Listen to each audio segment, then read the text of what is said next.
В среднеобразовательной школе номер 3 города Якутска у 4 Г идет урок математики. Обучение проводится очно, и в классе присутствуют все учащиеся. Квадратура кабинета позволяет соблюдать нормы Санпин. Но это чуть ли не единственный случай, ведь другие классы вынуждены делиться на подгруппы и приходить в школу посменно. Несмотря на все трудности, связанные с ограничительными мерами ввиду коронавирусной инфекции, администрация школы уже с начала учебного года распахнула свои двери. В нашей школе обучается всего 1342 учащихся.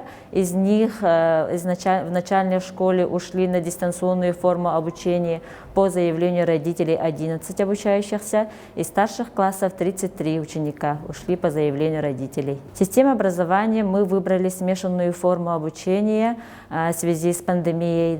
И классы обучаются у нас делением на подгруппы. Дистанционная форма обучения у нас проходит в основном учителя обучают по Zoom. В школе соблюдаются все санитарные нормы. При входе каждый под прицелом тепловизора, который моментально определит температуру тела.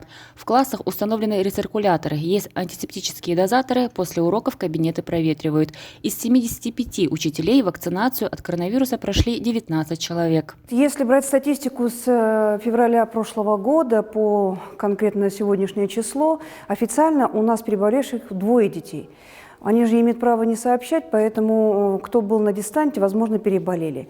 Если брать статистику по учителям, тоже официально 2. Работники, которые с ними были в контакте, и дети, мы отправляли на самоизоляцию. Учащиеся обеспечены горячим питанием. В меню у первой смены на завтрак каши, булочки и фрукты. Вторая смена получает полноценный горячий обед. Себестоимость питания школьников в день составляет около 93 рублей. Меню у нас 21-дневное, рассчитано на все возрасты детей. Так как дети сегодня имеют право 1 раз только в день покушать, потому что находятся меньше 6 часов, поэтому мы их 1 раз в день кормим. Процесс такой: если дети учатся с первой смены, они питаются только завтраком. Со второй смены детки приходят, у них уже, конечно, обед. Обеды и завтраки не повторяются. Ученики 4 А разделены на 2 группы, и сегодня в классе только 18 учеников, которые сидят в шахматном порядке, на их лицах защитные маски. Их одноклассники со 2 группы обучаются дома, завтра же они поменяются местами. В итоге каждый ученик посещает школу 3 раза в неделю вместо положенных 5. Но мы стараемся соблюдать все меры предосторожности, то есть вот как вы сегодня увидели, все сидят в шахматном порядке. Так, ребенок, если хочет носить маску, он носит. Ограничения какие? Если выходят на перемену, то стараются с другими классами не общаться. То есть у них есть специально своя игровая зона, они могут там, не встречаясь с другими детьми. То же самое в столовую. Мы спускаемся только в свое время, после определенного урока. День, когда ребенок приходит 3 раза в неделю, конечно, это мало, если ребенок приходил каждый день. Поэтому, конечно, традиционное обучение ничто никогда не заменит.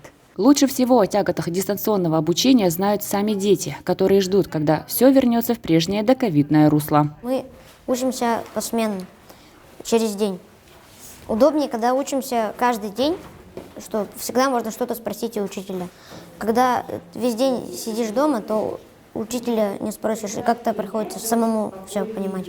Во-первых, тут можно что-то всегда понять и спросить, и общаться с друзьями. В чем проблема Зума? То есть 30 минут ограничения. У начальных классов еще меньше по Санпину, максимум 10-20 минут. Ну что за эти 10-20 минут может сделать ребенок? Учитель только успевает какой-то новый урок объяснить, новую тему, а все остальное, конечно, возлагается на плечи родителей. Дистанционную форму обучения, конечно, невозможно сравнивать с очным обучением. Конечно, качество обучения у нас чуток, можно сказать, пострадало. Мы не видим, например, дети сами тоже удивляются. Еще вот практически год они не виделись с другими учениками своего класса.